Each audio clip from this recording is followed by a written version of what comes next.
You're listening to CreepGeeks Paranormal and Weird News Podcast. Today's podcast is brought to you by Audible. Get a free audiobook download and 30-day free trial at audibletrial.com/CheapGeek.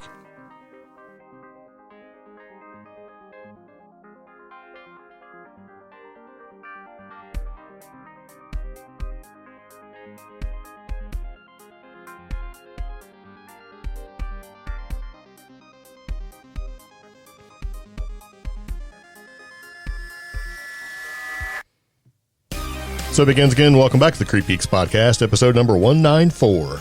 Paranormal connectivity and general weirdness. Yeah.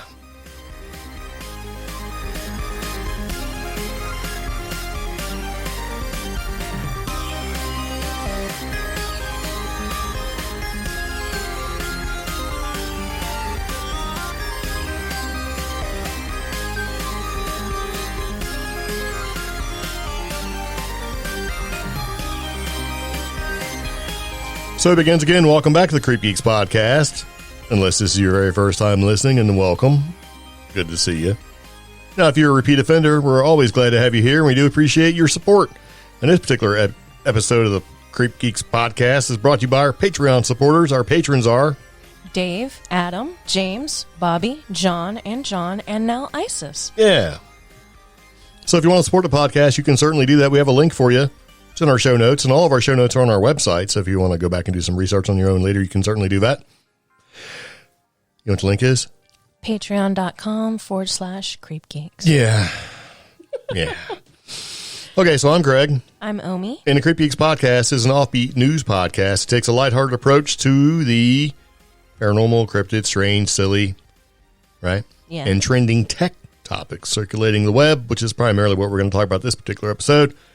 And we like to broadcast our news from our underground bunker deep in the mountains of western North Carolina. You know, I actually had somebody ask about that. You told them it was none of their damn business? No, I told them we really did live in an underground bunker in the mountains of western North Carolina. And they're like, you guys are freaking weirdos. And I was like, your shirt's on backwards, bro. And they're like, check. And they're like, what? I'm like, haha, just kidding. No, actually, a lot of comments have been, it's 2020. I'm so jealous of you right now. Yeah. But with every great sacrifice comes a sacrifice, and that sacrifice is broadband. True. Yeah. So anyway, I'm Greg. I'm Omi. And I don't know if we just did that, but anyway, Yes, we're going to go ahead and start the podcast. We have lots of interesting things to talk about, and we are primarily paranormal and weird news. We do some investigation stuff as well. We like to go ahead and investigate stuff and, experience it. So we do that. We're not like, other podcasters that just talk about it in great and agonizing detail. Not only do we talk about it in great and agonizing detail, when we have the opportunity, we go out and investigate it. Yeah. So, yeah, it kind of goes hand in hand. Now, if it's too scary or super dangerous, then we're not going to do that. I'm not scuba diving to the bottom of the ocean to go see what animals live there. That's what Jacques Cousteau and his organization was all about.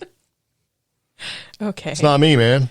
I'm trying to finish 2020 on a strong note, and it's just simple. I just want to be alive, man. That's it. Break some neck bones. It changes your perspective for a minute. Okay. Yeah. I'm doing all the dangerous things like making sure both my socks match. Would you stop? That's true, though. It's just, it's part of what we do. Okay. So we find things we talk about on the internet, right, with you guys. And we experience things, and we talk about those, and we share our experiences, and people contact us and share their experiences as well. And there's a way you can do that. We have a phone number for you.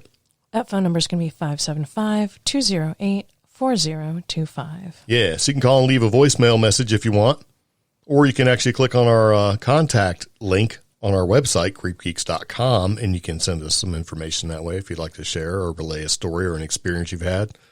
You can also reach out to us on social media. Our Facebook page is CreepGeeks Podcast. We also have a group that we're trying to grow, and that's pretty easy. It's CreepGeeks Facebook group. Yeah. You can actually interact with us, share funny stories, share creepy stories, share memes, share talking points. Yeah. It's a fun time. Just be a part. Yeah. Won't hurt you. It's probably about the most safe thing you can do aside from matching socks. It's pretty exciting. Okay, so anyway, I came across some things I thought was pretty cool, and it's just basically how do you categorize this sort of thing? And it just kind of boils down to just general weirdness. Okay. So I'm going to talk about that first before we talk about paranormal connectivity, because that's something that's a little bit different. But, when I found out that things were a little strange, I started finding other things that are a little strange. And one of the things I came up with seemed like, okay, this is just kind of weird, right? And a couple of these things were in Arizona, right? Okay. Which can be kind of weird, but I thought you might like this because clouds of bats were flying over Phoenix, right? Okay. And you could see them on the weather radar. And these are meteorologists. These are weather nerds that spotted these like clouds of bats emerging over Phoenix, Arizona at dusk. That's pretty cool. Now, we've experienced something like that ourselves in New Mexico, where we actually went in, certain times of the year, you could see this great bat outflight. Yeah. Where they fly out of these caves. And there can be thousands of them, these large, are they Mexican? I don't want to say fruit bats, but they migrate. So, they start to build up. It's the smaller, cuter ones, which are the Mexican freetail bats, and that's the ones that are actually in this article as well. Yeah. So. It's the same bats? Yeah. Well, I was a little distracted by one of the places on the National Weather Service radar map that says Tortilla Flat. And I was like, oh, yeah, New Mexico, Arizona. Yeah, got some. So these are the pretty bats, and we've actually experienced some of these when we went to, what's that place that we used to go to all the time? So it's a gray area, so I'm going to explain it all out. In the Elma Pay, there's a large sanctioned wilderness area. That's the Elma Pay Conservation Area, and you can do free camping there. Right next to it, though, like literally right next to it, is El Morro National Monument. Now, between those, the boundaries kind of intersect because the caves that go through both areas cross that boundary. You can actually get a caving permit at Elma Pay for free, and then later on, you can go to the El Morro side and watch the bat outflight. Yeah. But the bats come from both areas. Yeah. And what makes that adventure pretty cool is that you're literally like 20, 30 feet away from the bats. And these things fly out and they start to swarm the cave entrance and sort of fly around in a circular pattern. And then when it comes time to go, they all just leave. It's like a cyclone leaving a cave. Yeah, it's just full of bats. And you see people sitting there with blankets over their heads and all that kind of stuff like that's going to protect them, And it's just like smoke in the sky. It's crazy. The reason is because when the little bats do the little tornado thing out of the cave, sometimes they get a little confused and they will end up in people's hair. Yeah. Especially if you got big hair. So if you got big old hair, they're like, wah! So anyway, as they yeet to the sky, it's pretty much, it's just kind of one of those things that you can see for free. Yeah. And it's worth doing. And people will show up and they, take pictures and stuff like that and experience the bat outflight. So when I seen this, I put this in here because in Arizona, it's kind of the same thing. Yeah. So these bats that are flying around, it's like there were so many of these bats just whizzing around that you could see it on the weather radar. And they're like, it wasn't aliens, chupacabra, or gender reveal parties gone awry either. It was bats. Specifically, thousands of Mexican freetail bats that migrate here for the summer, and then they turn around and they migrate somewhere else for the wintertime, right? Yeah. So they have these radar images that they put on Twitter and Facebook. Show these clouds of bats blossoming out of the city at dark. And it says, it doesn't look like a normal shower. It's like everything's just sort of fanning out. So that's the the National Weather Service meteorologist, Sean Benedict. He's like, they don't really have a uniform direction. It's usually your clue initially that it's probably animals flying around. Oh. Yeah, I guess that makes sense because I don't think they're trained in spotting anything other than clouds and rain and weird stuff like that to see. They're like, what is that? Yeah. Yeah. So they kind of detect them most evenings throughout the summer, and then you start to get more and more towards the end of the summer. But the weather radar doesn't show how many individual bats there were or small number of bats, but they can pick up like an immense cloud. Yeah. So in other words, there has to be a lot of them for to actually even show up at all. So, and there's a biologist, Angie McIntyre. She's part of Arizona Game and Fish Department. She agreed with the National Weather Service assessment. It's always good to have somebody check your work, I guess. She's like, they're likely Mexican freetail bats. And they're about the size of two thumbs put together. Now, they don't say if the thumbs put together are side by side or, one on top, one in front of the other. But they can reach air speeds of up to 99 miles per hour. That's fast. Yep, I didn't so know they will that. whiz 99 miles per hour right in your big hair. Stop. And, the bat's going to get stuck. and start trying to claw your eyes out. So at that point, what are you going to do? They're just trying to get free. They're killers, Omi. Don't hate on the bat. I'm not hating on them, I'm just saying. Poor little babies eat. And they can fly as high as 10,000 feet and then dive bomb right into your big hair. No. I'm amazed by that because, most parts of Arizona and New Mexico towards that area are already at a higher elevation. Yeah. So on top of whatever high elevation, and El Mape, I think, is already at like 6,000 or 7,000 feet. Yeah, something like that. Yeah. And then towards Arizona, it jumps almost all the way up to 8. So 8,000 feet above sea level plus an additional 10,000. That's crazy. Well, I don't know. Is it 8,000 plus 10,000?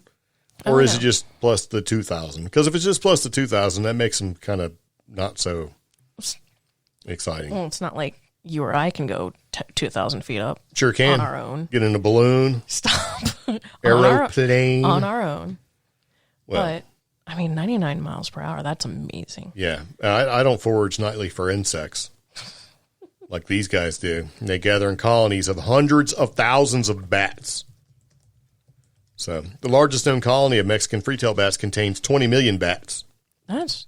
According to the Bat Conservation International, which I didn't know there was a Bat Conservation International. Yeah. Learn something new every day. Oh, that's Bracken Cave, by the way. Yeah. If anybody was curious. So. And Mexican freetail bats would probably be going to Mexico to spend the winter. Yeah. They're going down to Cabo San Lucas and all the other places that people go on these little cruises, or would go if it wasn't for COVID. Some of them stay around Phoenix when they don't have enough money for the cruise. Would you stop? So I thought that was kind of cool to see all those like bats whizzing around and flying out of there because we have some experience with that. But yeah, if you wind up in New Mexico and you're close to Almopays or Almopai, Almopays is if you read it, Almopai is if you say it. There is a place to go see bats, and they give you a little caving permit so you can go spelunking, cost you nothing at all. And I will say, just a little warning, you should be aware that these are real caves. These aren't like Hollywood caves. They have a nice smooth bottom and stuff, rocks along the side. You're crawling over rocks the whole time. Yeah. So you need one of those little stupid helmets with a flashlight on it. And it's not like caves east of the Mississippi where you might get wet or drowned. I mean, you might still drown, but anyways, we went through these caves and we were amazed because we were so dusty after going through just like 20 feet. Yeah, because you're scrambling over rocks, and typically in the desert, things are dusty. Yeah, but it was like so weird because it's just like dust. Yeah, and there's all sorts of warnings too about like bat guano. Yeah. Probably don't want to eat that stuff. And some caves might be closed to protect the bat population because of white nose syndrome. Yeah. Poor bats. So, but anyway, I thought that was kind of neat. It's like, well, that's weird. Yeah. And then that led me off to some other weird stuff. And these were strange tales of giants in Arizona. Okay. Yeah. Now, we've actually talked a little bit about giants in New Mexico and Arizona and made mention of like, places that have giants or purportedly had giants back in the day. Because nobody really can agree on when giants were here, if they were here at all. Everybody that thinks they know anything about giants at all goes, well, Smithsonian come in and they'll take evidence. Like the Smithsonian has like giant cops. They'll come sneaking up. But there's been the myth, that giants are walking amongst us, and it's been a common theme with many peoples. And that's true because giants have been like in most every culture out there in one form or another. Mm-hmm. But apparently it popped up in the wilds of the U.S. state of Arizona, where there's been reports of uncovering remains and even having sighted living specimens of real giants for centuries. And this came from Brett Swancer, who writes for Mysterious Universe. And they're talking about one specific incident that happened in 1911 when they had heavy rains that came down through Yavapai County. Yavapai. Yeah, Arizona. And it says that one of those hit was a farmer by the name of Peter Marks, who lived along Walnut Creek at a place called Juniper. And it says the rains were fierce, causing heavy floods and wrecked large portions of the area. When Peter went out to survey the damage, when it was all over, he found something very strange. And poking up through the earth was what appeared to be an enormous bone. So when he dug it out, it appeared to be a giant human leg bone. And he said it was the bone itself was like far larger than any known human being. And then when he kept digging, he found an array of other sized, larger bones and an immense human skull, far larger than that of a normal man. And so he found like a skeleton of giant skeletons. And the skull itself was such of abnormal size that if an average man would place it over his own head, he could still find room to move backwards and forwards or up and down with ease, so he could put it on like a helmet. That's crazy, man, right? I don't know. I just thought of like Dead Mouse concerts. Yeah. So when they took some measurements from the skull, they said that a number 10 hat would be required to fit it. Now, if you wear hats, or if you ever worn hats, a relatively large size is 8. You got a big jug head if you got a size 8 hat. Just saying. What size do you have there? You have a size 8? I'm somewhere between 7 3/4. And 8? Maybe. Ah. Well, Jughead. Massive brain. Yeah. It's my brain surrounded by a really thick skull. Shut up. Big jug head. But, I mean, a size 10 hat's huge, right? Mm-hmm. And so you'd have to wear a size 10 hat to substantiate the immense size of his head. That's fully 1/3 larger than those men, than the men of today. And as to the bones, there was no disputing the fact that the owner of the bones itself were symmetrically formed, immense size, and had Herculean strength. The thigh and lower limbs indicate at least twice the size of an average man of today. So they talk a little bit about the bones. They said the bones of this monstrous human may have represented once a race of giants, or it could be men or single individuals. They don't really know. But they know that the skeleton that was in possession is sufficiently complete so that the dimensions were astounding, but accurately ascertained. Yeah.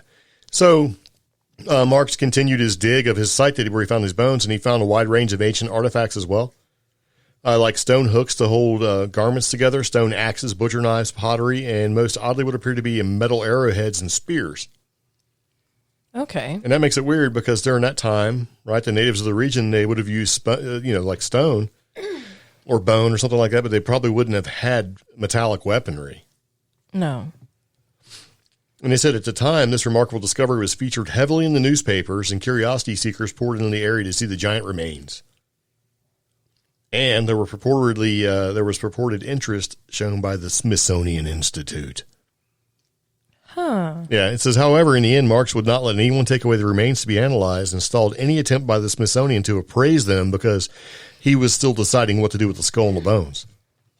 And after that, the whereabouts of the bones become unknown, and frustratingly, no one knows what happened to him in the end. So in 1913, they found another set of bones at Sycamore Creek, where some road construction workers dug up. The remains of the humanoid stood over 8 feet tall. Also had ancient beads that they thought dated back to the Toltec period. Okay. Now, I don't know when the Toltec period is, but it sounds long ago, doesn't it? Yeah, it doesn't match up with the region. Yeah. Basically. And like what I'm looking at right now is how oddly this kind of matches up with some of the research we did about New Mexico. Right. With the, I think it was Dr. Hibben, who did similar research. He was the guy who did the Sandia caves. Yeah, there was supposed to be a cemetery full of these bones, too, where they'd been reburied. And the Decalogue stone. Yep. And he was discredited. But you don't see, like this guy, he's putting up a fight, especially with the Smithsonian and all these other places. Yeah, because the one thing in common with all these giant sort of reports that hit the newspaper and that sort of thing is that someone from the Smithsonian or a group of people from the Smithsonian will show up, and then the bones get gone. They're taken away to be appraised or looked at or validated or whatever, and they just never show up again, never heard from again. Or these bones go away. If you don't give up the evidence, like in Dr. Hibben's case, it was like the stone and the cave and stuff like that, you get discredited. Yeah. So I think it's really kind of good that this dude put up such a fight. Yes. So... And so there's been like the bones appear to be disappeared. So Marks had a problem with the bones. The bones went away. The bones that they found in Sycamore Creek somehow or another went away. And one of the interesting points to consider is that they were apparently historical sightings of actual living giants coming from that region. That's kind of weird, right? Yeah. So one of the reports came from the expedition from Coronado, who's a New World explorer. Oh, yeah. And he did a voyage up the coast past Sonora, Mexico, into the borders where it bordered up into Arizona. And New Mexico. Yep. And to record this, it was written by a chronicler of the voyage, Pedro Castaneda, which tells the captain, Hermando de Alarcon, who went off to bring supplies for the soldiers up the coast, but soon came in contact with the ships, because the ships were lost. And Don Rodrigo Maldonado was sent out to find out what happened to Alarcon. And he couldn't find the ships that he saw, but he came back with a captive Indian, native, right, who was so tall that the tallest explorer only came up to his chest. Wow. So they're saying they couldn't find the ships. They sent him out to find the ships to figure out what happened. And this dude came back with a prisoner, effectively, who was, appeared to be native, but was very tall. How did he catch him? That's weird. I don't know. I don't know. I mean, I don't hit him on the head. Who knows, right? Yeah. Probably not very nicely, Well, Coronado's people wreaked havoc on what is now the Southwest. So. Yeah. So they came across another tribe of giants, right? And they were still trying to establish contact with the ships and figure out what happened. So this guy, Captain Diaz, basically came across another tribe of giants. He took 25 of his most efficient men and guides, and he struck out north off to the west to search the seacoast and find the ships. And after going about 150 leagues, they came to a province of exceedingly tall, strong men like giants. They lived in large straw cabins built underground like smokehouses with only the straw roofs above the ground. We've seen this. We saw that right outside Chaco. Yeah, and all it really is, it's basically most of the structure's underground, but the roof itself will be open to the sky, but they cover it. And that's to keep you cool or warm, basically. Since you're underground, the temperature's kind of regulated. So, and it says they enter these houses at one end and they come out the other. And it says more than 100 persons, old and young, sleep in one cabin. And when they carry anything, they can take a load of more than 300 to 400 weight on their heads. And they said once when our men wished to fetch a log for the fire and 6 men were unable to carry it, one of these Indians is reported to have come and raised it in his arms, put it on his head alone, and carried it away very easily. So it sounds like, they went out looking for the ships, but they're interacting with this tribe. And it sounds like they went to northwest New Mexico.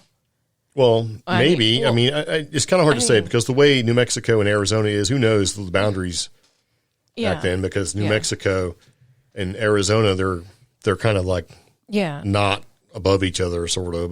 But I mean, like some of the descriptions, it reminds me of like some of the earlier, more primitive people in that territory right there. That could be separate. That's the thing, though. The giant sightings sort of went from the lower part of New Mexico all the way up in through Arizona. So who knows, right? Yeah, and then into like Utah, right?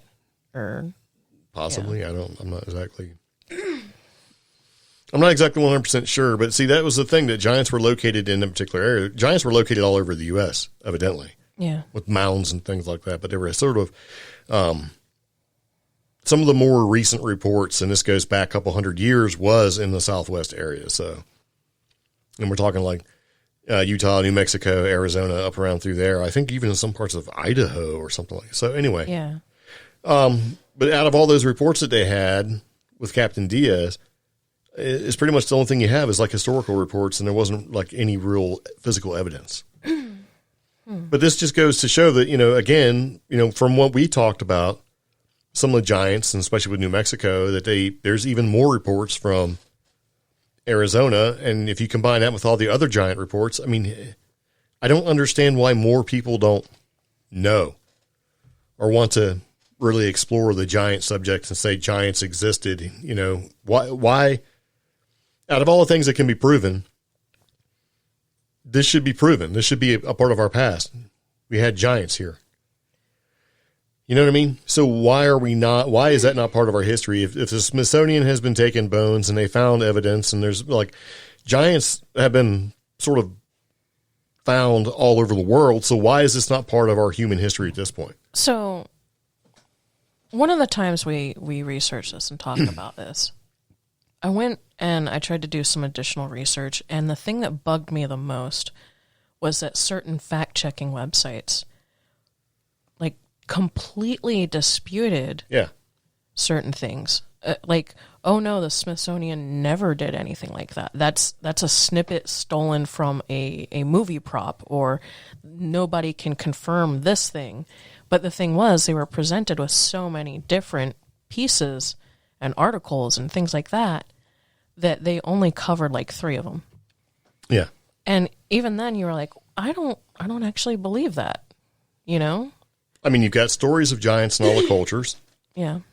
It's even in the Bible, you know, with David and Goliath, and there's other mentions of other giants as well. And there's other cultures and other like religions that talk about giants as well. Yeah. But I think like from the modern, and I'm going to say this, but not in a bad way, but from the modern keyboard researcher, when you go and you try to look these things up, the top results are dismissive. Yeah. So anybody who's not totally into the paranormal, or they're, you know, just, you know, helicopter view or just getting into it, that sort of thing, when you try to research it, you get all these top results, or the initial layer is, oh, this is totally fake. Yeah. And it's funny because last year I talked to somebody at that paranormal conference in Western Pennsylvania of the Unexplained. And this was just somebody, I was taking a break from the table and he talked about this. He's like, and for some reason, you know, because I'm younger than you. I was like, thanks, dude. But he's like, I go and I try to talk about this and I look it up and I try to share the information with my friends, and their Google results are completely different than mine. And I was like, well, that's algorithms. But he's like, no, watch. If I try to do any sort of stuff and tell you to type this into your phone exactly, you're just going to get a bunch of links about how this is all not true. Yeah. Now, we went to a paranormal conference, and I don't know if I want to talk about this here because it's something that she told me. Yeah. I attended a presentation from a doctor, and she basically told me that there are remains that you can go see of giants. And the only reason why she said that they were still there is because of where they're located is of little interest to the rest of the world. Oh, okay. Yeah. And she went so far as to describe some of the local topography and structures that are there that include like birthing caves. And it's been theorized that the giants go and give birth on their own, like the lady giants, and they call them birthing caves, where they go up in a cave and come back down with a baby and all this crazy stuff.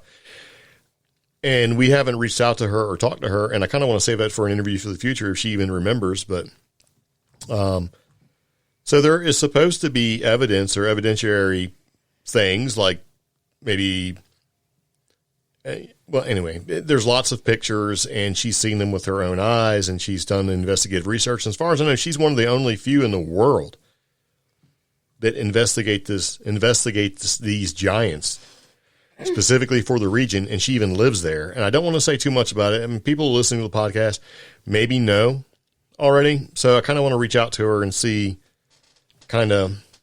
She gave me a warning. She said, because this is something that we talked about, and I talked to her for about 36 minutes or so, because you were like hitting me up on my phone going, where are you? Are you alive?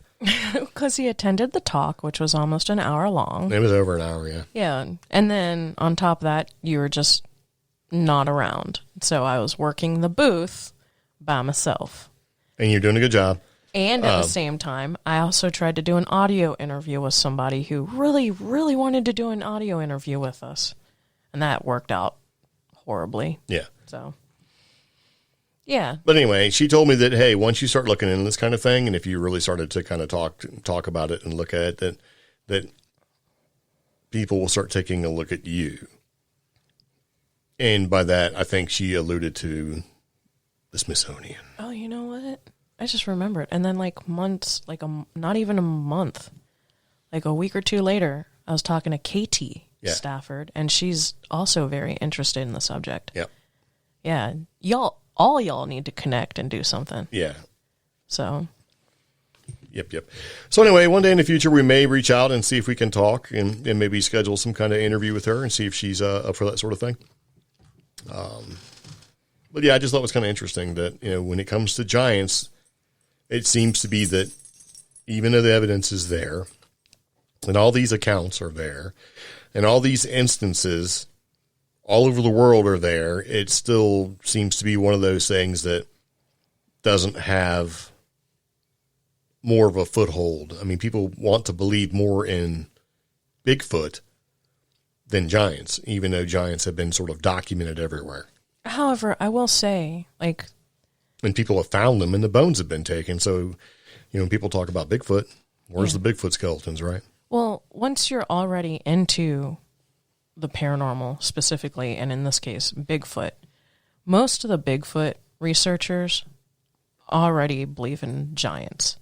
A large portion, I'm not saying all of them, but a large portion of them are already open to the concept of a prehistoric or early man that was a giant.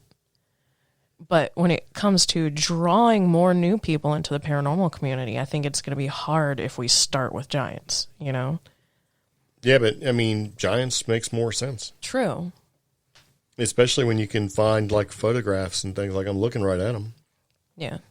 Anyway, just something we kind of thought was weird, kind of put it in there. It's like, oh, I know about giants because we've talked about this in the past, and we've lived in New Mexico, and we tried to find where these giants were located in a cemetery, and come to find they can't even hardly find the cemetery. And so it's become a little bit of a thing. Yeah. And we had made plans in the future to go to some of these areas that may or may not have giant type stuff and see what we can find.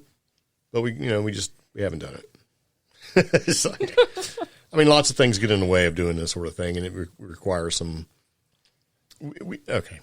2020, man, has wrecked a lot of things because we had made plans to do 3 or 4 different types of things that we wanted to do. Yeah. And it's all a matter of cost and time and things like that. And it seems like, 2020 was going to be the year for us to go do some things and moving into 2021. But 2020 has kind of set everybody back, I think, a little bit. But we're going to move on from that. We'll talk about that stuff later. But, okay. So aside from the strange giants in Arizona and the big bats that are whizzing around, flying out, we'll talk about this because this kind of goes along the lines of the naturalistic things. There's evidently this little-known caterpillar, this hairy caterpillar that this lady picked up, and it basically sent her to the hospital. Ew! I'm sorry. I'm speechless because I'm looking at the picture. Yeah, and it's the sting of a little-known caterpillar, what she calls an alien hairball. Okay, this is a Virginia lady, and since we let Virginia go to New Mexico, I had to put it in there. And the funny thing is, I didn't see this in Virginia's newspapers right away. I seen it at the Sacramento Bee, which is in California, right? Weird, yeah. And the title of the article goes, "Alien hairball sends Virginia woman to emergency room. It's a venomous caterpillar." Okay.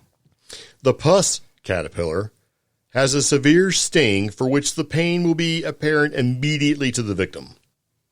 And that's from the CDC. Mm-hmm. So a Virginia woman says she went through 22 hours of hell after brushing against a seemingly harmless ball of fuzz that turned out to be a highly venomous caterpillar. Ew. Yeah, so Chris Spindle-Gaston of New Kent County, which I got a speeding ticket in there, that's what they do there, says that the split-second encounter that happened, this happened to her on September 4th, sent her to the emergency room in excruciating pain. The alien hairball was later identified as a pus caterpillar, a benign insect dubbed the nation's most dangerous caterpillar, according to the National Center of Biotechnology Information. First off, I didn't know this sort of thing existed. And secondly, I didn't know there was a Center of Biotechnology Information either. So, and then, of course, they talk about, other caterpillars and stuff like that are showing up now. But, I had no idea. And when she hit it, right, when she touched it or brushed it, she said she just barely brushed it. It was likened to the feeling of touching a scorching hot knife. Yeah, and she barely brushed against it. It was on her car.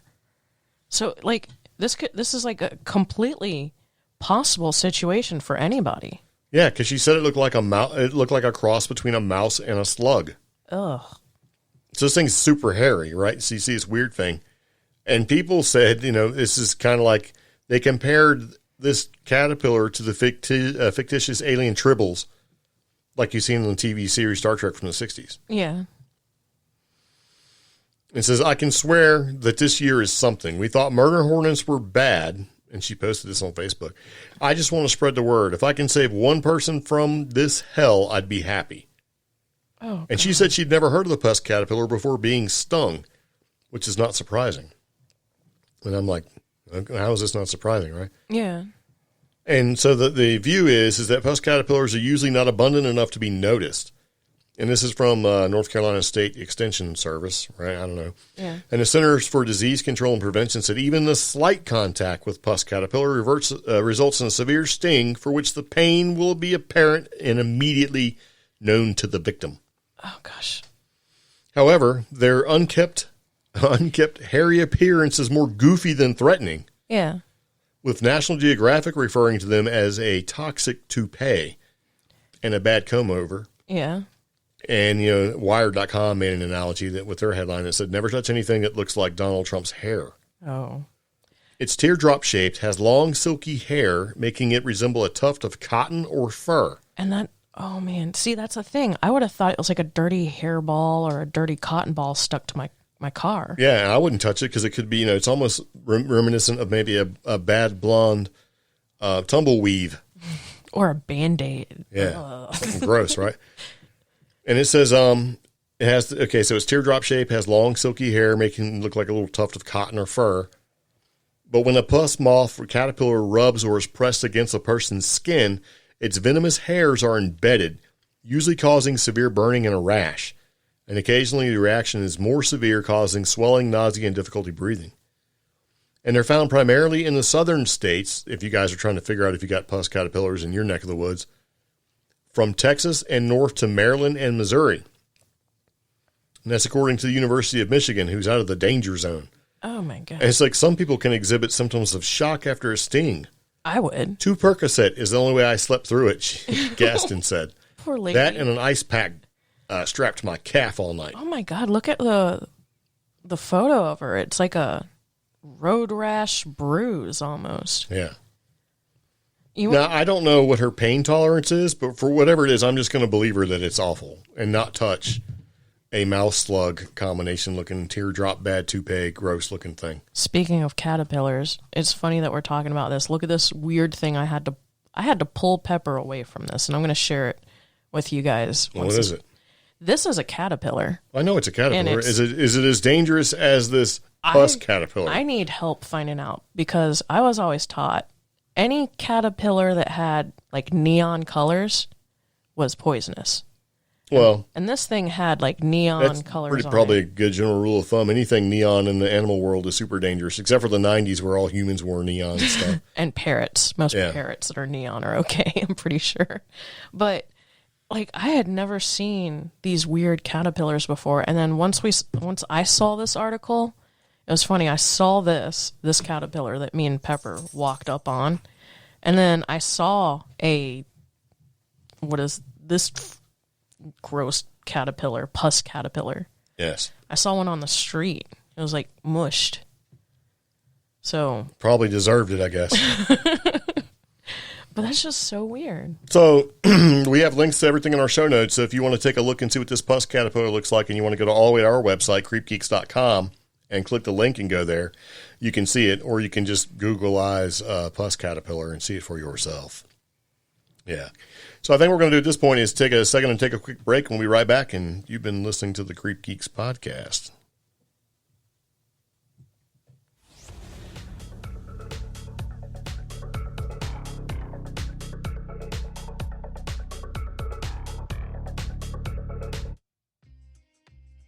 Audible is audio entertainment that entertains, educates, and inspires. For you, listeners of Creep Geeks Podcast, Audible is offering a free audiobook download with a free 30-day trial to give you the opportunity to check out their service. To download your free audiobook today, go to audibletrial.com/cheapgeek. Again, that's audibletrial.com/cheapgeek for your free audiobook. Coffee break is over. Okay. Okay, so flying bats, giant skeletons, pus caterpillars. Ew. What else? I don't know. Well, let me tell you. Kind of changing gears. Okay, so in the past podcast episodes that we've done, we've talked about the military probably being the cause, or at least maybe let's just say the cause of about 80% of UFO sightings. Okay. And that's just a randomly made up number that seems to be pretty accurate, at least as far as what I can see. Now, some of the thoughts that people have is that our government and our military is not advanced enough to possess the sort of technology that has these sort of UFO, alien, out of this world sort of characteristics with like flight and things like that. You know what I mean? Yeah. Well, I kind of think that with military technology in general and just science and technology in general, that we're probably way ahead of what we actually know to be true as a regular person. Okay. And one of the things I came across from Defense News, which I don't normally read, kind of caught me off guard a little bit because the way it kind of works with like some of these projects that are out there, if the military wants a new plane, they basically send out like a request, like, hey, we would like a new advanced fighter jet. And they send it out to these defense contractors, and they come back with like an idea or a general sort of like, hey, we can do that for you, and here's what we're going to do. And then, with depending on the stipulations of the request and the defense contract that goes out, there may or may not be a prototype involved, and it kind of goes from there. So you have these defense contractors that can say, this is what we provide, this is what it's going to be. All this stuff turns into a thing, and eventually, hopefully, you wind up with like an advanced fighter jet or whatever, and the military says, okay, we're going to buy like 30 of these things, and life is good. Okay. What makes this article different from defensenews.com is it says the U.S. Air Force has built and flown a mysterious full-scale prototype of its future fighter jet. So the military built their own future fighter jet. This is unusual. Okay. But so if it's their own future jet, where did they come up with the concept? They're military. They probably would know, I would think, right, of what they want. And they're smart people in the military. Unlike what a lot of people have been led to believe, people that serve in the military, not all of them are like dumb, and are uneducated, and all the nasty stereotypes that go along with that. A lot of them are brilliant people that serve in the military, period. They're smart, they're intelligent, they serve in positions that lends themselves to be really valuable members of society when they get out. And some of the most, some of the most advanced people in the world serve in the military or have served in the military. Now, previously we talked about the U.S. Navy and a couple of scientists, or at least one in particular, who's been putting out patents and basically trying to patent alternate forms of propulsion. Remember that? Yeah. And anti-gravity type propulsion. And here we are looking at this thing where the Air Force secretly designed, built, and flown at least one prototype of its enigmatic next-generation fighter jet. Huh. And so the last time they saw the first flight of an experimental fighter, and this was during, when they were trying to come up with a joint strike fighter contract, was 20 years ago. Yeah. And they said, with the Air Force's future fighter program still in its infancy, the rollout and successful first flight of a demonstrator was not expected for years. So they've gone basically from idea to prototype in a record amount of time. And so we've already built and flown a full-scale flight demonstrator in the real world, and we broke records in doing it. We are ready to go and build the next-generation aircraft in a way that has never happened before. And so the Air Force's Airspace and Cyber Conference is where the news was broken. It says, almost every detail about the aircraft itself will remain a mystery due to the classification of the next-generation air dominance program and the Air Force's effort for fielding a family of connected air warfare systems that include fighters, drones, and other network platforms in space or in the cyber realm. And this guy, his name is Roper. He declined to comment on how many prototype aircraft have been flown or which defense contractors manufacture them. And he wouldn't say where or when the first flight took place. And he also refused to divulge any aspect of the aircraft's design, its mission, whether it was crewed or uncrewed, and whether it could fly at hypersonic speeds, or if it has stealth characteristics. That's a lot of questions unanswered. And as well it should be. I know, but what he's saying, though, is he's saying that that's all beside the point.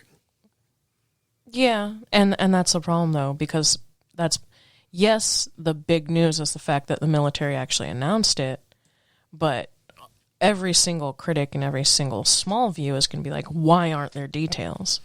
And I'm going to say my own personal experience and opinion is that's none of everybody's business. Need to know. Yeah. Because what a lot of people don't, when they hear this sort of thing, they immediately think, I, as a taxpayer, have the right to know. Transparency. Yeah. And I say, no, you don't. Because there are other people out there that may not be as well-intentioned as you are. Those people are called spies. And they take these secret designs and they build their opposing aircraft, and the war in advancing technology continues to escalate. So you got to keep some things quiet. You don't want people to know what you have.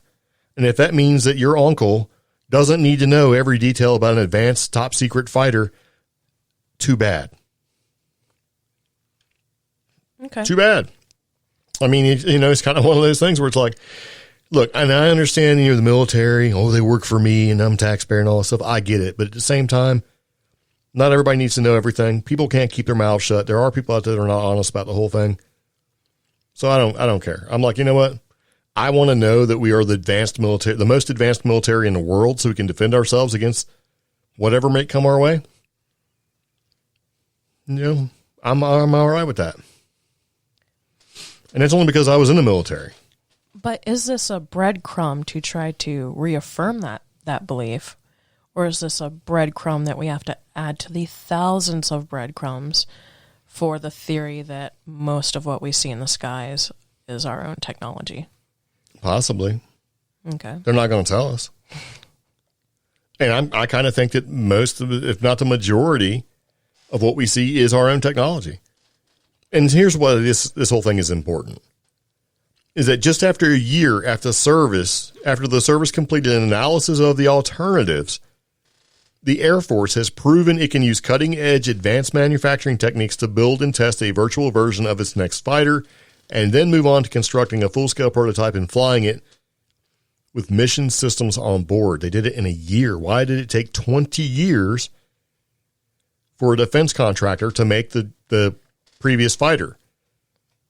And they're paying that entire 20 years. They're steadily paying. The government is paying to make this happen. Yeah. The Air Force did it in a year. That's less cost overall. So in other words, if you have these defense contractors that may or may not be stringing along the government, keep continually asking for money, if it takes 20 years of you constantly giving them money, but the Air Force itself can do it in a year, I like that cost savings. That's like having a contractor say, yeah, I can put a deck on your house and it takes them 20 years to do it. Whereas you basically say, I'm going to do it myself and it only takes you a year. In the end, it's better. The cost will be lower. I mean, you go, and plus the turnaround. You go from having the technology where it is to a fully functional strike fighter craft and all this crazy stuff, all the technology built into it in a year. That's a very quick turnaround time. I'm just thinking. Because by the time you get done with that 20-year-old aircraft design and everything else, you're already way behind the power curve. Yeah, right? Yeah. That's like saying, hey, man, we're going to design this simple camper van that you can go do investigations with, and it's going to have all these wonderful attributes into it, and then you get it 20 years later, and everything out there is more advanced than what you already have. Well, that's most RVs anyways. Yeah, exactly. Up until recently, I will say, yeah. We're going to take this RV and make it the most modern RV you've ever seen, and then you look at it, and it still has the wood paneled doors and all the goofy orange carpet and stupid crap that all the RVs have had over time. Whereas, this person makes his own RV and it's got like nice cabinets and, cement countertops, and it looks modern and sleek. But see, this also kind of reaffirms some things that I've talked about with my little brother about, I guess, lately the military retaining some of those more intelligent, sophisticated, the highly intelligent people. Well, most of those highly intelligent people move off in the private sector and go work for these defense contractors. And now they're not. Well, they may or may not be, but if, a lot of people leave the military because it becomes a stagnant thing. They can't move anywhere. There's no lateral movement, or there's more lateral movement than upper movement, which means there's less opportunities for advancement, because money is always a concern, right? Yep. And now if they're doing things like this, it opens up the door to maybe remove some of that, to maybe keep some of these key personnel, keep some of these important personnel in the military, and maybe make it better. Because like one of the quotes is here, it says, "We're going after the most complicated systems that have ever been built and checked all the boxes with this digital technology. In fact, we've not just checked the boxes, we've demonstrated something that's truly magical." Yeah. And now the Next Generation Air Dominance Program, or NGAD as they're calling it, which sounds stupid, sits at a decision point. It's like, how quickly can they move this into actual production? And the only thing that he would say, Roper said, was that they can do pretty fast. But before the service decides to begin doing the new or next generation of fighters, it must be determined how many aircraft it will commit to and when it wants to start purchasing those aircraft. Yeah. And all those choices could influence the 2022 budget. So I think that's great because if the Air Force can do it, why can't some of the other military branches do the same thing? Because nobody knows what the U.S. Navy needs more than the U.S. Navy. Nobody knows what the Army needs more than the Army. So if they can implement the similar programs and design their own technology and make the technology work for them, it becomes better, I think. It becomes more useful, becomes more efficient, and less costly. Let them do it. Okay. Because otherwise, you're fighting all these contract points. You know, you're the Navy, you want a new ship, and you put it out there, and you get these design ideas back, and you're going through fighting line by line and what you can keep, what you have to get away because of budgetary concerns. If you could get everything that you need and or want, and it's cheaper, faster, easier turnaround time, why not? This is going to make some of these defense contractors have to completely change how they're doing business. Yeah. Don't sound so less excited by this. This is good news. Or at least I think. It just opens up the door. Now, what if they've secretly been doing this for a long time, and then some of the technology that we're actually seeing in the skies really is something that's been in place for a long time?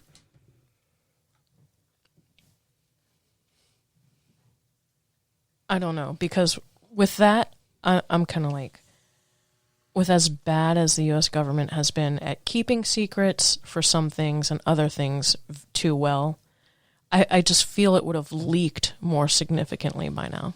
Well, over the past 50 years, the U.S. industrial base has dwindled from 10 manufacturers capable of building an advanced fighter to only 3 defense companies, Lockheed Martin, Boeing, and Northrop Grumman.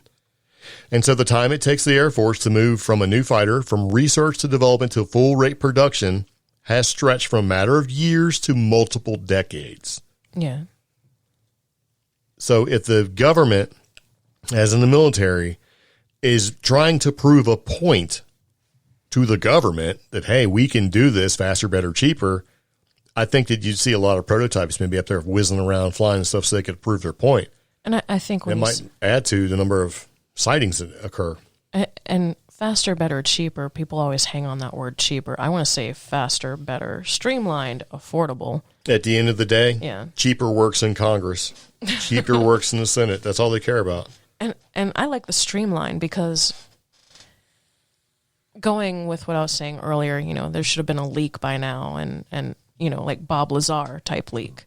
Well, but if you take it all internal, it's less likely for something like that to happen. So moving forward, if we enter this phase where everything is done internally within the United States government and the military, we're going to get less information. Yeah, but what if it already has? What if the whole disclosure thing that a lot of people are latching onto, saying that the government is disclosing that these things actually exist, is already occurring and taking place? It's just not existing in the form that we want it to be, which is like, wow, that's definitely not ours. That's somewhere else's. Right? Yeah. Well, what they're saying is that there's a result in a 25% increase in development costs and an 18% increase in production costs, right? But the price of modernizing an aircraft would drop by 79% while sustainment costs are basically cut in half. So the price of the aircraft initially would be slightly up, but the cost to maintain and own that aircraft and upgrade it would be substantially less. Which kind of goes towards, like, let's just use a car, like a Toyota or a Honda, right? They typically cost a little more than some of the other brands out there, but the cost is in ownership. Yeah. There's less maintenance costs. There's less fix-it costs with some of these vehicles when you compare them to others. And I'm looking at comparison. Let's just do like from the 70s, right? The cost of ownership to own like a Chrysler, GM, or Ford product was pretty inexpensive, but the cost of repair, they didn't even make their engines to last more than 100,000 miles ever, because they wanted you to come back and pay for those repairs. Whereas the foreign markets came across, I'm talking primarily Japanese, where you take a Toyota, put 100,000 miles on, that's break-in miles. You're still going to be good for another 100,000 miles. And so it kind of makes sense in some ways. Yeah. So if they're putting all this technology in place and they have the capability of building this sort of thing and making it come out quicker, better, faster, stronger, maybe slightly more expensive in the beginning, but less in the end, they've got to be testing this stuff. So we're talking like hypersonic weapons, hypersonic vehicles, maybe vehicles that are capable of doing the space flight, all of that stuff. Maybe this is all part of what's going to lead to not necessarily disclosure, but the release of surprising military technology, because maybe they're getting to a point where they can't keep some of this stuff secret anymore. Okay. Because it's hard to fly something that advanced if you have such a small window to do it in.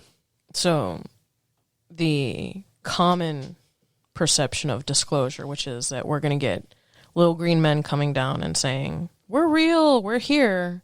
It's not that perception. What we're going to get is actually us as a society, or us as a civilization, acknowledging that we are capable of this technology and letting the we can take a jet and fly out in space and fly back again. Letting the common man be aware of it. Right. Okay. Which I'm fine with. I mean, if we at least acknowledge what we're capable of, I think I'd be better with that. Oh, sure. Yeah. Like the stealth bomber and the stealth fighters, they were secret for a while, and then all of a sudden they became unsecret. Yeah. And they're to the point where all these opposing countries were having a really hard time wrapping their heads around it. And it just got to the point where you got to let them do their thing. You got to let them do what they were designed to do. So maybe this is all part of it. I, for one, would like to see the military be able to do that and save us all a little bit of money. Because it probably takes away a lot of the restrictions that are put in place by Lockheed Martin and Boeing and Northrop Grumman. So I'm like, man, if they can do that and this becomes a commonplace thing, man, that might save us a ton of money. Because, a lot of these projects, it goes back to the whole, like, you paid $15,000 for one hammer. Yeah. When they're secretly siphoning off money to other black box projects and stuff. I don't know. It's just an interesting thought that I came across from reading the article and kind of like, So it's all connected. So if disclosure is connected to maybe possibly these sightings in military technology, which is way more advanced than what we've been led to believe or what we know, who's to say other things aren't connected? Okay. So according to this article that we came across, where it says UFOs, the occult, and the paranormal and supernatural are all connected, that explains a lot. Right? Okay. I'm just trying to wrap around everything we've talked about being connected. It's all connected. Okay, the increased number of UFO sightings in the skies may not actually be UFOs. Okay. They may be military craft. The military disclosure, bats. Well, yeah, including bats, right? Or the military disclosure involved with all that sort of thing may not be something that's like, oh, cat's out of the bag. It may be, sort of priming us all towards what we're going to start seeing. Because if the government came out right now and said, we have drones that use alternate propulsion as an anti-gravity propulsion to whiz around the world at impossible speeds, we'd be like, what? But if they're allowing us to dip the toes in the pool to get used to it, then it won't be such a shock when you see these things flying around at 1,000,000 miles an hour, breaking all the laws of physics that you know in your limited capacity. Because, if they came across and said, we have these things that can fly using anti-gravity propulsion, that's like Buck Rogers type stuff. Okay. And a lot of people won't, I think, respond good to it. So if it's like, let's turn the temperature up 1 degree at a time until it gets to the point where none of this is a shock, I think it's going to be more accepted, more willing for people to want to believe in that kind of thing. So if you look at UFOs, the occult, and paranormal, including supernatural, if it's all connected in some way, that would make sense, because that explains a lot. Because what people are starting to realize is there's a lot of commonalities that happen between UFOs, the occult, paranormal, supernatural, right? You've got these fights that used to be like using Bigfoot, for example. Bigfoot's a natural animal. Then you have the other side of that that says, no way, man, Bigfoot's a supernatural animal because it can do these things that put it into the supernatural realm. Or as Greg Newkirk puts it, Bigfoot's a ghost. Right. Or ultra-terrestrial. Right. And the natives believe that Bigfoot is one of these animals that exists on multiple planes. Yeah, so he would be an ultra-terrestrial. Right. So what if it's all related? And this kind of goes back to my theory that I've talked about on the podcast before, like with Thunderbirds, for example. They fly, they're doing their own thing, they pop through a portal and whiz through our reality, our existence for a time being, and they pop back to theirs because they're just doing their own thing. They don't know. One moment they're in their reality, the next moment they're flying over a highway in Indiana. Sure, it's like a parallel universe type thing, which scientists are starting to prove that there is a parallel universe and that it used to exist. So if that makes sense, then it might be possible for things that we see, like Bigfoot, to be in one reality, disappear, go into another reality, and come back. It would explain everything, right? It would explain how Loch Ness Monster can be seen in the loch, but not be able to sustain itself or exist in the loch because there's not enough food for it to eat and it's too cold. So if all of that can exist at the same time, then everything that we think is right. Well, and I don't know. I would have to take this in very small doses. Well, absolutely. It's like dipping your toe in the pool. Yeah. Well, I mean, the thing that stands out for me most, and this is by Nick Redfern, who wrote this, he's already highlighted the subject of how ufology is clearly connected to things like Bigfoot and, stuff like that. Bigfoot, supernatural events, things like that, because every single supernatural event that is recognizable usually has some sort of ufology or something in the skies event related before or after it. And for me, that's where I make the everything's connected connection. You could go that way too. In other words, if it's always happened and it's always occurred, then it's all true, right? It's all happened. Like if you look at like alien abduction cases, they're not a recent thing. No. It used to be because of the popularity with books like Communion and even movies like Fire in the Sky with Travis Walton, that it just, in Project Blue Book in the 50s and stuff like that, or in the late 40s into the 50s, that just became a more modern thing. But what if you look at that sort of things back to the past, like what if it's called something different, like an incubus or a succubus? And some of the little demons that you see or are described could be alien greys or something like that. Rumpelstiltskin stealing your kid. Like fairies, dwarves, gnomes, all of that sort of thing. What if it has always occurred? And then it gets identified as something else and then is occurring now. What if it's all connected? Like it's the past, the present, the future. It's all there and it has always happened. And so how does that facilitate the beliefs that we have now? I don't know, because it for me, the challenge is the fact that the belief is constantly being relabeled as something. That's part of it. So that's where I think my limited understanding, I have a hard time wrapping my head around it. I have to go all the way back to, back in Roman times, the gods used to kidnap humans, back in European history. Yeah, so what if those gods are actually Nephilim? And then it keeps going back, and then what if, all this occurred because the original race that was put here was here to mine gold. But. Right. And then the leftovers, the hybrids is what sort of, I mean, is the article that we just talked about with the U.S. Air Force acknowledging that they're capable of technology, is that us getting more familiar with this phenomenon and how everything's connected? That's where I'm like... It could be, because if you think about, if you tie it all together by looking at some of the sightings that have been reported as being UFOs, right? Unidentified flying objects. When you say UFO, immediately the first thing you think of is aliens. Little green men. Okay. If you say unidentified aerial phenomenon, that opens the door to the possibility that it's not just, UFOs, little green men, that you might be seeing technology. Mysterious drones in Colorado, or a floating sphere, or the tic-tac or fast mover shapes that have whizzing across that have been seen back in. So if you say, let's relabel this as unidentified aerial phenomena, now you can incorporate other countries' technologies, new technology, undisclosed technology. So you're being specific so that you're not including the UFO. This goes back to, though, how do you interconnect this without looking like that Always Sunny in Philadelphia meme? That's the part of it. You have to pick the part that you want and work it through to the beginning.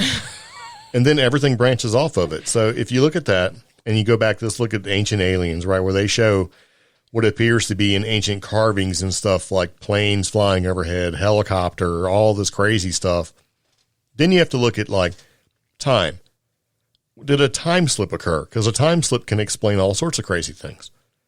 A time slip would be, whereas your time is relevant to you, however, something slips through at a relevant time for them, and those two bridges sort of connect, and then you experience something that's not of your time. Like you're a Roman soldier on the battlefield, and you see jets flying overhead because of a time slip. Or you're driving on that road in Indiana and see a pterodactyl flying by because of a time slip. Or that Rendlesham experience where the fighter suddenly experienced what could have been described as modern. Yeah, or the possibility of a Nazi bell using alternate technology disappears in 1940 whatever and shows up in like 1960 whatever in Pennsylvania in Kecksburg. Yeah. Because of time slipping, which means that time would run along with parallel dimensions and parallel universes could all run concurrently together. It's all happening all at the same time. Okay. So if you do all that and you start to put it all together, who's to say that the technology that the government currently has is from aliens, or is it from us in the future, or is it, based off of an alien interaction in the past? It's all sort of related. And what if you have the shadows that sort of fill in the gaps, like ghosts? Like ghosts exist in their time and in our time at the same time. Because of time slippage and parallel dimensions and portals and all this other stuff. But that kind of wipes away the supernatural or almost spiritual aspect of ghost and paranormal phenomenon. Not necessarily, because they could be conjured. Okay. I'm following you on that. So, if all this is interconnected somehow, and the only thing that sets it apart as far as being a different way to look at this sort of thing is the ability of your mind to be able to look and see all these alternate, let's just call them directions, and your soul is the anchor that anchors you to all of that sort of thing, then it may be a direct reflection of your intent can influence whatever time slip you're in, whatever parallel universe you exist in, all of that sort of thing. So you become relevant to you, and everything is relevant to you. In other words, because you are relevant, you make everything else relevant. Okay. And that goes back to some of the new theories that scientists are having that, hey, when you dream, and sometimes you have these crazy dreams that are hyper realistic and they don't make sense to you, it's because you're actually looking into a parallel universe or an alternate dimension. Does that make sense? Yeah. I don't know. I'm having a hard time wrapping it coherently or cohesively, I should say. Yeah. Together with what we've recently talked about. Now, what if there's an organization that's completely aware of all this stuff and has done their jobs to try to research it and sort of keep things in check, and you run across like Men in Black, the Watchers, Knights of Templar, or the Templar Knights? There's always a fringe organization that seems to be aware of shit that nobody else is. And you know what I mean? So what if these people are on the outside? Like, look at some of these Tibetan monks that die but aren't dead. You know what I mean? Like all this crazy. What if you can tap into that sort of energy, or you're aware of it, and it makes you all part of this entire thing? And everything we're talking about is not necessarily related to the article that sort of kicked the idea in gear for me anyway, which is the one by Nick Redfern. But the idea of everything being connected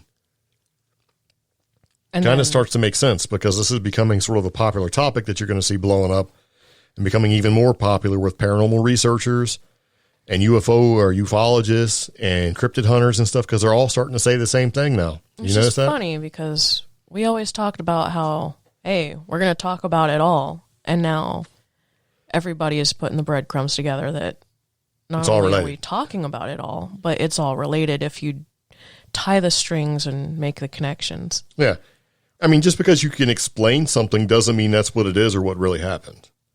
You know what I mean? Just because you can find an explanation. And so when you start looking at it like that, you start to see that some things that can't be explained based off of your relevancy, like say you're a UFO dude and you're purely a UFO guy. Yeah. And you see all these events occurring, all these sightings and things like that. And you're like, disclosure's coming. We see too many of these things happening. It's about to blow up. Yeah. But then you have the other side of that, conspiracy side of that, which would be it's government technology and you're just seeing more of it. And then you have another fringe group is like, all these sightings are falling in line because it's really angels and it's demons. You know, just because you can explain it doesn't mean that's actually what's going on. It's your perception or scope of what's happening. And your perception and scope really is your relevancy to what's occurring.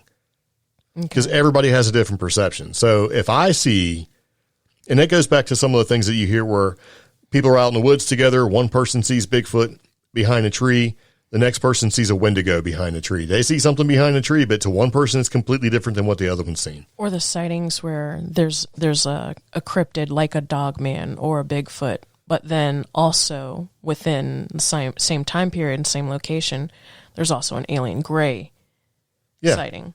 And it's like... And a lot of times it's all preceded by a flash, green flash, some kind of bright light that's popped up, and then, you know, all this... Or the cone of silence, the silence. Or the missing 411, right? Where a big storm showed up, a big bright flash, right? Boom, there's Bigfoot. Somebody winds up gone. Yeah. And then somebody says, I seen a UFO, and somebody says, I seen Bigfoot, and somebody says, I didn't see anything at all. And it's like what it goes back to the paranormal mist that gets talked about a lot with Mysterious Universe. If you see a mist, run. You know what I mean? It's like, don't hang around, just run. You know, me and Stephanie, when we were looking for that cabin that doesn't exist, she started to make the decision we should turn around when the mist started. Okay. When we were at the TNT domes in the Mothman area, there was a low-lying mist that showed up towards the end of the day when you walked right past me. Yeah. I'm yelling your name, and the dog didn't. I thought you guys are angry at me. Yeah. Because, you know, that makes sense. I've done something to anger you. But the ignoring part was the part that is really unusual because you wouldn't ignore me because you have a tendency to want to fight back. And that's what was really disturbing. And there was a low-lying mist because I was just thinking, okay, it was relatively warm. Now it's starting to cool off because we were there in, September? Yeah. Or was it November? No, it was November. Yeah. And the water was green and warm, obviously. When you get like that sort of green algae. That means there's a warmth to the ground and that it's heated from either beneath or it retains heat. Sure. Or it's a creepy paranormal mist that made us lose time. I mean, and it's one thing for you to say, like, I ignored you, but here, everybody, Pepper didn't hear him either. Yeah. And if he shouts, Pepper pays attention. She didn't hear him either. Yeah. Were you going to say you're the boss man? Of her, yeah. I'm the dominant, going to give you a dog biscuit dude. Yeah. Animals, you know what I'm saying? But it was just a weird thing. So if the relevancy, if the experience or perception you have is dependent on your relevancy, then all of this stuff is all connected. If it's all about you. The difference is when you start to lump in groups of people. They all have the same experience, but it's all different because perception changes things. So if the trickster influence is what a lot of people talk about, is really not trickster at all. It's just how your perception changes the event that you are perceiving because of your relevancy to the whole thing. Like you're the North Star and everything. That's not really a trickster element. It's just your perception is warping how it occurs, and everybody sees things a little bit differently. And see, I try to stray away from perception and go more towards just the general human experience. Yeah, but you can't do that because people perceive things different, and that affects the human experience. Like a kid who doesn't wear glasses or has never worn glasses has no idea that lush green grass you're looking at is made up of individual blades. To them, they see a furry green carpet. But his experience is that furry green carpet, up until one moment, has always just been grass.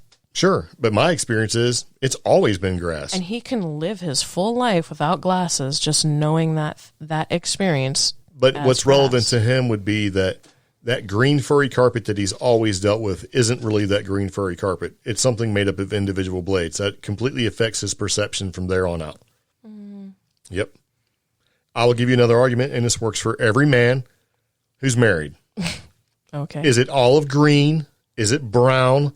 Or is it tan? You get those stupid pants that nobody knows if they're green, they're brown, or they're tan. Thanks to Columbia Outdoor Gear, there's now a new color, stone gray. Yeah, which doesn't make any sense at all because I'm seeing brown, you're seeing gray. And at the end of the day, you're trying to match it to a shirt, and either you're going to look great or you're going to look like a fool because you can't match your clothes. But up until this moment, your experience was limited to everything other than stone gray, which I just threw out. Yeah, but we're talking olive drab. Is olive drab green or is it brown? That's like saying, what's the difference between light tan and sand? Olive is at the beginning, so that makes it in the green family. You would say it, but there's also black olives, there's also brown olives, and there's green olives. It's like a prefix. into your face. No. Yep. I'm right. Nope.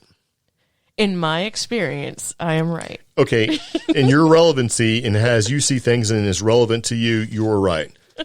But to me, in your not perception, so much. You're right. And what's relevant to me, no. And the trickster element is you're both right. And I hate that. That's what it is. Because that makes me, especially when I interact or interview people with very, very unusual experiences, and their perception of what happened, goes against the grain of what I believe in. But ultimately, we're both right. Their experience is 100 their experience. Yeah. And my perception is 100 my perception. And I may be right in many of my viewpoints. Well, the trickster element would be that there are certain things that happened that you can agree with and that they can agree with. Okay. And it gives you that little bit of common ground, which changes the perception.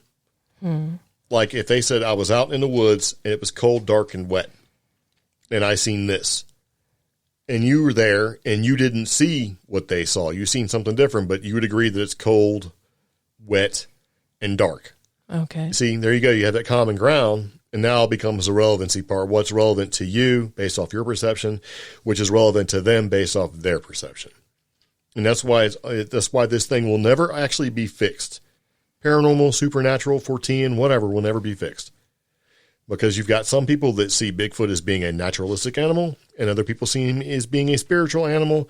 And then you got the people that see it's in between, and then you got the people say, I have no idea if this is relevant or not, but I've never seen it at all. You got people who think aliens are angels. You got people who think aliens are aliens. You have got people who think aliens are some top secret U.S. government project. And then you got people that say aliens basically cloned Bigfoot and they turned Bigfoot into sort of a controllable drone to have them run out and do all the off-road stuff that they can't do. Because they are an all-terrain animal. If they are a real deal, they've got the long hair, they've got the long stride, they have the long flat footprint, they have the strength, they have everything that's necessary to go out into the woods and complete a task. No problem. Okay. It's all related, man. The ghosts, though, and the shadow people, I guess, could definitely be explained with the multi-dimension theory. Sure. The other stuff, though, I'm still trying to... Well, I mean, all that relevancy stuff really depends on what's relevant to you right then. I know a lot of people who know us from like the tech perspective and the logical perspective. They'd be good to expect this, but then with me moving away from tech and slowly becoming a little more spiritual, that's where I have my dilemmas. Like, how do I integrate the spiritual aspects of this? I mean, yes, you did great justice with the fact that, conjuring is how things correlate. Well, what is conjuring? It's intent. Yeah. So if you're setting the stage already for the experience that you want. I don't think anybody sets the stage to want to encounter. You want to have some kind of interaction. What you actually get, that's all about relevancy and perception. Because if you take it to the base layer, I want an interaction. The interaction I got was one that was not expected and was not pleasurable in my experience, but I got what I wanted, which was interaction. I mean, why do you conjure? So my intent was communication of some kind, and I got it. And then people would say, since you have no control over that sort of thing, you tempted fate. and fate determined what you got. But how does that explain things like monsters, like Wendigo and Skinwalker, or the lizard lady of Hawaii? Or what if they already exist in another notion, and that by you going out and having an experience, whether it's intentional or basically maybe subconscious, you sort of open the door for that. And like they say, hey, if you're shining bright like a flashlight in the paranormal world, stuff finds you. And you got those happy-go-lucky people that will have that experience because they're just like a bright, shiny light bulb. And that light attracts good stuff and bad stuff and everything in between. That would still require that the folklore be transferred to that person. Well, sure. If the folklore has some degree of fact behind it, because of the set of circumstances that caused that thing to begin or be in the first place, you just stepped into it. See, because you're looking at awareness. If you're not aware, then you have no control. Like if you look at the little mouse out there in the field eating seeds, he may not be aware that hawk is 1,000 feet above him and can see him. He might become aware at the last moment because his instinct will come on. The intent of that mouse is to eat seeds and thrive another day. That's his complete intention. But maybe out there, because his intent was to go eat, he went out in the field. That drew the attention of the hawk and set in a chain of events that he has no control over. Okay, so that's where I guess you're using intent in a different way. Okay. Well, the intent is your action. The intent is the action. But the intent can also be, I'm going to call upon something that I really have no business doing and I have no control over. If your intent is to go out in the woods and see something, you will see something. Yeah, but if your intent is to go do something and you do it and the results you get are great, that's awesome. If the results aren't what you're looking for, at the end of the day, is it something that you could have controlled or not control? And see, those are the parts that everybody has an issue with. Yeah, because I'm sitting there like, okay, in colonial America and Canada, that hunter who's going out at night, or in Hawaii where that fisherman is going out and fishing at night, he had no intention of coming upon a monster like the lizard lady or the Wendigo. Yeah, but then it happened and they got right. But you also have to look at the other facts involved, where maybe he was told through lore or through learning that you should not go fishing at night because these things can happen. Okay. And the intent of him going out and getting a fish, he weighed against the warnings or the lore behind it and said, that doesn't matter to me. I'm going to go do it. And so whatever he reaped, he sowed, kind of a thing. Mm. Because we have the ability to make so many different choices, right? So there's never just one pure choice that's absolutely 100% correct. And this is where it's all sort of tied together. Everything is connected, and it makes sense. So if everything is connected, whether you're looking at all this stuff or even the things that you draw upon yourself, and the intent doesn't go the way you want, maybe there were some factors you should have considered. But I would go and say that hunter, that fisher, may not have been told that myth or that folklore. Okay, well, maybe he didn't pay attention, or maybe he didn't learn, or maybe he hasn't learned that yet. And that's part of expanding upon yourself and developing yourself into whatever you're going to turn into. I don't know. I don't know.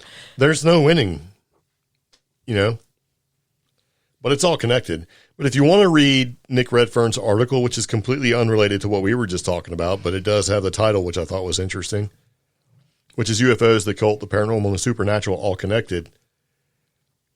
It does a good job of basically showing some things that can sort of bleed into other beliefs. And if you look at the paranormal community as a whole, or Fortean community as a whole, UFOs are becoming connected to Bigfoot, are becoming connected to ghosts. All of that stuff has sort of become relevant Men in altogether. Black, he even has a great little section where he starts discussing the black-eyed children phenomenon. Sure. So it can all be related. But anyway, I just thought we'd kind of bring it up. And we're about at the point of the podcast where we're just about done. Yeah. No, it's funny that we are talking about this because we just got in the mail a book that kind of wraps around a lot of these topics. And I'm so excited.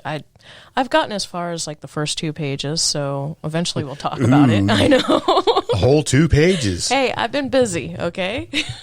But Shannon LeGro, she sent us Beyond the Fray, Paramalgamation, and I have started to read it, and it does a really great job at tying a lot of the interconnected weirdness together.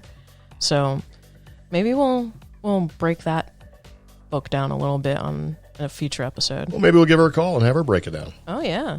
That'd be a good idea. Yeah. We got the Facebooks. We can reach out.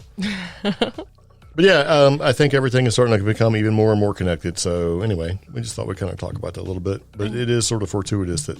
Kudos to anybody who can make the correlations and make the threads connect in a cohesive manner. Yeah. Well, normally what happens is that person that can do that winds up picking one area of specificality and stays with it. Specificality. I just made it up. I was trying to say specifics or specificality. Whatever, man. They find that road and they stay on it because it's too hard. There's too many trails to take. Okay.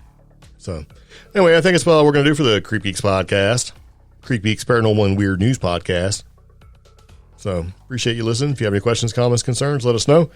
If you like the podcast and all the stuff that we talk about, you should rate us on your podcatcher. So, whatever you listen to the podcast on, whether it's iHeartRadio, SoundCloud, Pandora, or anything like that, and you want to give us a rating, that'd be greatly appreciated. Or new Amazon Music. Yeah, we're on Amazon.